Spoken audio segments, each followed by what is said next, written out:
क़ारी साहब, खालिद मकबूल सिद्दीकी साहब का ये शॉट आपने सुना, उससे पहले बिलावल भुट्टो साहब माजी में मरदमशुमारी से मुताल्लिक क्या कहते रहे? वो कहते 2018 से पहले भी हमने पुरानी मरदमशुमारी के ऊपर जो एतराज़ात हैं वो उठाए थे। पीपल्स पार्टी को एतराज़ रहा है, आज नून लीग और पीपल्स पार्टी हमनवा है कि पुरानी मरदमशुमारी के ऊपर इंतखाबात होने चाहिए, लेकिन MQM ने तबले जंग बजा दिया है कि पुरानी मरदमशुमारी हमें काबिल कबूल नहीं है। क्या करेंगे?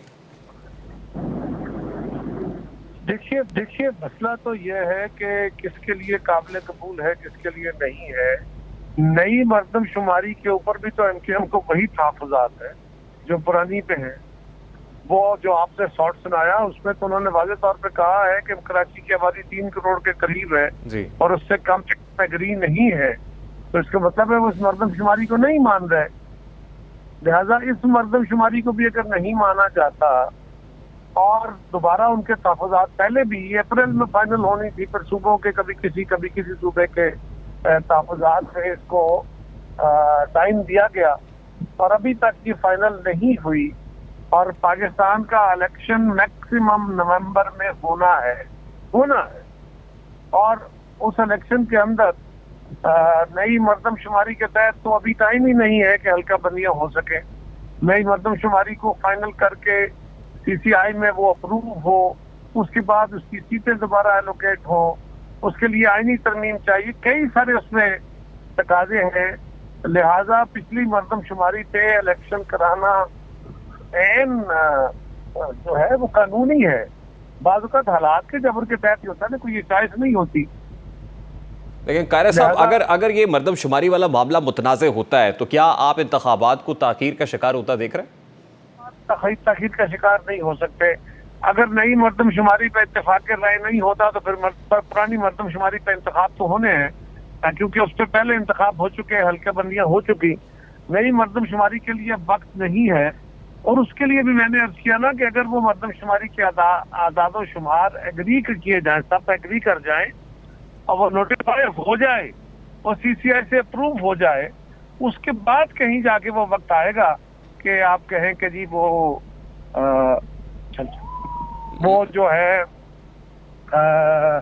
उसके ऊपर नई मरदमशुमारी के ऊपर जो हल्का बंदियां की जाएं, उसका भी कोई कानूनी रास्ता फिलहाल मौजूद नहीं है। अब लेट हो गया और अब टाइम के मुताबिक आपको इसी पुरानी मरदमशुमारी के ऊपर ही काम करना है। और इलेक्शन कमीशन ने इस पे अनाउंस भी किया हुआ है कि हम पुरानी मरदमशुमारी पे अपना काम कर रहे हैं। लेकिन क़ारी साहब, क्या ही अच्छा होता है कि इस नई मरदमशुमारी के तहत जितने अखराजात हुए, पूरा प्रोसेस हुआ, इसको कैपिटलाइज कर लिया जाता, मटीरियलाइज कर लिया जाता इन इलेक्शंस के अंदर। जी, बहुत कोशिशें हुई हैं, एक नीति से हुई है, मैं किसी की नीयत पे शक नहीं करता, लेकिन उस अमल के अंदर बहरहाल लोगों का पूरी तरह एतमाद उस पर नहीं खड़ा हो सका और बार बार एक्सटेंशन, इसलिए वरना अप्रैल में ये फाइनल होनी थी, बार बार एक्सटेंशन की गई हैं। अब जो तहफ़्फ़ुज़ात अंदाजों पे हैं, अंदाजों के साथ तो नहीं, लेकिन कोई सॉलिड ग्राउंड है तो उसके ऊपर ये बात दुरुस्त है कि एक मुतनाज़ा मरदमशुमारी से डिलेड मरदमशुमारी बेहतर है। यानी बाय एनी मीन्स आप ये कह रहे हैं कि इलेक्शंस तो नवंबर में होने ही होने हैं, अब उसका कोई दूसरा हल नहीं है? जी, मरदमशुमारी उसके रास्ते की कोई रुकावट नहीं हो सकती। अच्छा क़ारी साहब, अगर वाकई इतनी तेज़ी है तो फिर ये जो केयर टेकर सेटअप के हवाले से जो प्रोसेस है, आज शाहबूद कुरैशी साहब ने कहा कि दो बड़ों के दरमियान रेफर उन्होंने किया, आसिफ अली जरदारी साहब और शहबाज शरीफ साहब की हफ्ते के रोज़ होने वाली मुलाकात जो मॉडल टाउन में हुई, कि दो बड़ों की इस मुलाकात में नाम फाइनल कर लिया गया है, केयर टेकर प्राइम मिनिस्टर कौन होगा। Is it true sir? Shah Mahmood Qureshi साहब को शायद बैठे हों अंदर दरमियान में, मैं तो था नहीं, मेरे इल्म में तो मेरे भाई नहीं है, मेरी जमात के किसी के इल्म में नहीं है। जरदारी साहब से हमारी मुलाकात नहीं हुई कि उनसे पूछ सकें। और इस मामले में नाम फाइनल करने के लिए प्राइम मिनिस्टर साहब अपने इत्तेहादियों से मशवरे कर रहे हैं, वो करेंगे, लेकिन उन्होंने फाइनल जब नाम करना है तो फिर लीडर ऑफ द अपोजिशन और लीडर ऑफ द हाउस दोनों ने मिलकर करना है, वो उनके दरमियान फाइनल होगा। लीडर ऑफ द अपोजिशन राजा रियाज साहब, और राजा रियाज साहब पर भी खासी तनकीद। जी जी, राजा रियाज साहब। और ये प्रोसेस कहाँ तक पहुंचा सर, इस हवाले से कंफर्म कर सकते हैं? कोई मुझे पता नहीं है जी कि ये उन्होंने अभी इस पे इसका क्या लेवल है, क्योंकि ये हर बंदे के साथ शेयर तो नहीं होता। तो क़ारी साहब, ये वैसे केयर टेकर सेटअप जो आ रहा है, ये कितनी मुद्दत के लिए आ रहा है, कोई अंदाजा है? ये जी कोई 75 दिन से कोई ये कह लीजिए 100-105 दिन के लिए होगा। तो सर जो मिसाल पंजाब में सेट हुई, आपको लगता है कि ये वफाक में सेट नहीं होगी? मतलब वो इसका कुछ भी आ कोई जाए रास्ते? कंपैरिजन नहीं है, इसका कोई कंपैरिजन नहीं है। बहुत दफा मैंने गुजारिश की है कि apples with apples, mangoes with mango compare होने चाहिए इस चीज को। यानी हुकूमत में शामिल तमाम तर जमातें ऑन बोर्ड है और कंसेंसस है कि नवंबर से आगे नहीं जाने देंगे, क्योंकि ये था कि पाकिस्तान मुस्लिम लीग नून ये चाहती है इलेक्शन को नवंबर डिले से किया जाए, आगे पीपल्स जा पार्टी चाहती है नहीं फौरी तौर सकता। पर इलेक्शन हो। नवंबर से आगे जा नहीं सकता। पंजाब के इलेक्शन में जो डिले हुई वो बुनियादी तौर पे असेंबलियां तोड़ने का अमल गलत था, इरादा गलत था। उसके ऊपर सिवाय पीटीआई के पाकिस्तान की तमाम जमातों का इत्तेफाक था कि ये अगर इलेक्शन होता है तो ये मुल्क के लिए बहुत नुकसानदेह होगा। उसके ऊपर अदालत के अंदर तनाजा था, उसके अंदर वकला के अंदर तनाजा था, उस पर मीडिया के अंदर तनाजा था। लेकिन इसके ऊपर कोई दूसरी राय नहीं कि अब जब मुद्दत पूरी हो रही है असेंबली की तो उसके अंदर इजाफा नहीं हो सकता, ना केयर टेकर गवर्नमेंट इस तरह एक्सटेंड हो सकता। अच्छा कारी साहब, लास्टली, क्योंकि ये एक तासुर है कि हुकूमत में शामिल जमातों की इनसिक्योरिटी भी बढ़ रही है, इसीलिए बड़ी शद्दोमत से कह रहे हैं कि इंतखाबात नवंबर बाय लेटेस्ट नवंबर में होने से आगे नहीं जाएंगे। वो ये है कि आज से पहले भी असेंबली मुद्दत पूरी होने के बाद ये कहा गया कि आईनी तौर पर इसकी मियाद बढ़ाई जा सकती है, 2024 भी हो सकता है। इकोनॉमिक ग्राउंड्स, इकोनॉमिक इमरजेंसी वाला मामला भी जो है वो सुनने में आता रहा। लेकिन अब जिस अंदाज में कहा जा रहा है, कहीं से इनसिक्योर महसूस कर रहे हैं कि अगर केयर टेकर सेटअप के हाथ में गया तो फिर पॉलिटिकल स्टेक होल्डर्स के हाथ से निकल जाएगा। मेरी क़यादत, मेरी जमात, मैं खुद, हम पिछले 4-6 महीने से वाज़ेह तौर पे ये बात कह रहे हैं कि इलेक्शन अपने वक्त पे होगा। मुस्लिम लीग की तरफ से किसी साहब ने ये बात नहीं कही मेरे इल्म में कि इलेक्शन में डिले हो सकता है।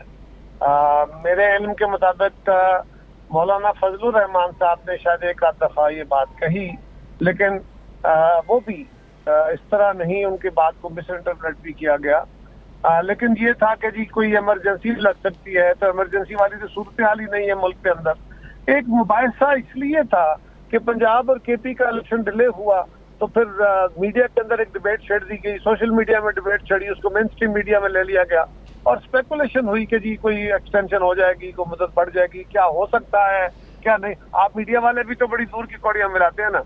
सवाल आप कर देंगे कि क्या ऐसा हो सकता है। अगर मैं हो सकते के जवाब को दे दूं तो आप मेरा हो सकने वाला सवाल गायब हो जाएगा। फिर ये होगा कमर जमान कायरा ने ये कहा। तो इस तरह के कहने पे बहुत सारी बातें छिड़ी, लेकिन हम तो बड़ा वाज़ेह तौर पे पहले दिन से कह रहे थे कि इलेक्शन का आगे जाने का कोई इम्कान नहीं है। एक बड़ी दूर की कौड़ी थी कि इकनॉमिक इमरजेंसी लग सकती है।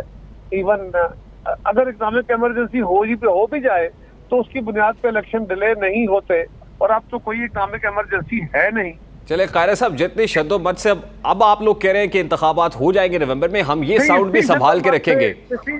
इसी शब्दों मत से हम पिछले 4-5 महीने से कह रहे हैं।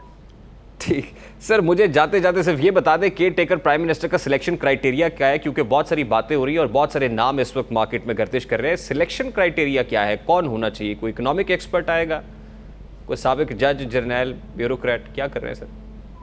मेरी जाती राय में हर ऑफिस के लिए उसकी अपनी क्वालिफिकेशन है। वजीर आजम पाकिस्तान हो, चीफ मिनिस्टर हो, वज़रा हो, ये सियासी ऑफिस, खालिसतन सियासी ओहदे हैं और इन पे सियासी लोगों को होना चाहिए। जिस तरह जुडिशरी के अंदर हाई कोर्ट और सुप्रीम कोर्ट में वकला एलिवेट होते हैं, इसी तरह फौज के अंदर भर्ती होने वाले और ट्रेंड लोग आगे एलिवेट होते हैं या अगले ओहदों पे जाते हैं। ब्यूरोक्रेसी में भी ऐसे ही होता है। आपके मीडिया के अंदर भी जो लोग रिपोर्टिंग से चले थे वो ज्यादा बेहतर सहाफी हैं। सियासत के अंदर भी यही होता है। ये ऑफिसर्स खालिस्तान सियासी हैं। ये भले केयर टेकर गवर्नमेंट के लिए हो, इन पे सियासी लोगों का आना चाहिए। यही इन ओहदों की तौकीर और इज्जत का बायस होगा। वरना कोई जज अच्छा एडमिनिस्ट्रेटर या तो ऐसा न्यूट्रल सियासतदान कहां से लाएंगे कायरा साहब? ऐसा न्यूट्रल जज कहां से ले आओगे? न्यूट्रल जर्नल कहां से ले आओगे? न्यूट्रल सहाफी कैसे ले आओगे जो सबके लिए काबिल कबूल हो? न्यूट्रल कारोबारी कहां से आ जाएगा? ये न्यूट्रल का लफ्ज तो फिर कहीं पूरा नहीं होता मेरे भाई। तो फिर चेयरमैन पीटीआई ने सही कहा था न्यूट्रल क्या होता है, कैसा टू वाइंड नहीं इट नहीं, अप। मैं तो जी जी आपके साथ से ये कह रहा हूँ, आप थोड़ा गौर करें। जी जी जी। आप मुझे नाम बता दें, पाकिस्तान में कोई जज ऐसा है जिसपे इत्तेफाक राय हो जाए? यानी न्यूट्रल कोई भी नहीं है कायरा जर्नल साहब। ऐसा है जिसपे इत्तेफाक राय हो जाए?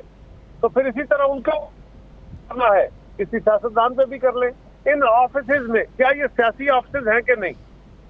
बिल्कुल बिल्कुल सही कह रहे हैं आप, सियासी ऑफिसेज हैं, लेकिन फिर सियासी लोग आने चाहिए। आइडियली केयर टेकर सेटअप के बारे में कहा जाता है कि गैर जानिबदार सेटअप होना चाहिए, आप कह रहे हैं कि गैर जानिबदार देखिए कुछ ना, भी नहीं होता।